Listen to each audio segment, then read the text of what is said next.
बोरामणी गटात होणार काटेकी टक्कर. भाजपचे नेताजी खंडागळे विरुद्ध शिवसेना शिंदे गटाचे धनेश सासलारे अशी असणार निवडणुकीची लढत.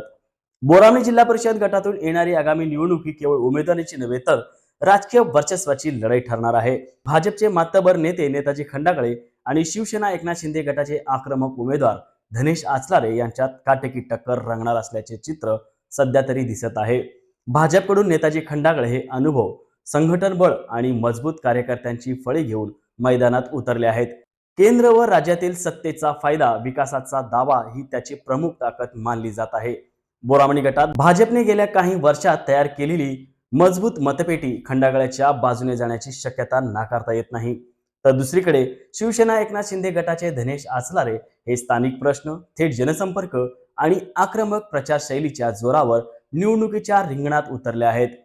जमिनीवरचा नेता अशी ओळख असलेले आचलारे हे शिवसेनेच्या पारंपरिक मतदाराबरोबरच नाराज मतदारांना आकर्षित करत असल्याचे चित्र सध्या तरी दिसत आहे. शिंदे गटाची सत्तेतील भागीदारी आणि खरी शिवसेना हा मुद्दा प्रभावपणे मांडताना दिसत आहे.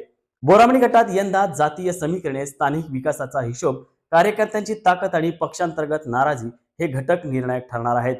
भाजप आणि शिवसेना शिंदे गट दोन्ही पक्ष सत्तेत असले तरी दोन्ही उमेदवारांमध्ये थेट टक्कर असल्याचे हे निवडणूक अधिकच चुरशीची झाली आहे.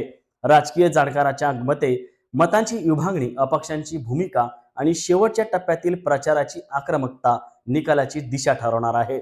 एका बाजूला संघटनात्मक ताकद तर दुसऱ्या बाजूला स्थानिक भावनिक मुद्दे. यामुळे बोरामणी गटातील ही लढाई जिल्ह्याचे लक्ष वेधून घेत आहे. एकूणच काय तर बोरामणी गटात यंदा झेंडा कुणाचा फडकणार हे सांगणे अवघड असून विजयासाठी दोन्ही बाजूंनी शेवटपर्यंतची ताकद पणाला लावली जाणार हे मात्र नक्कीच. असेच राजकीय विश्लेषणाचा आढावा घेण्यासाठी पाहत रहा महान्यूज कट्टा न्यूज चॅनल.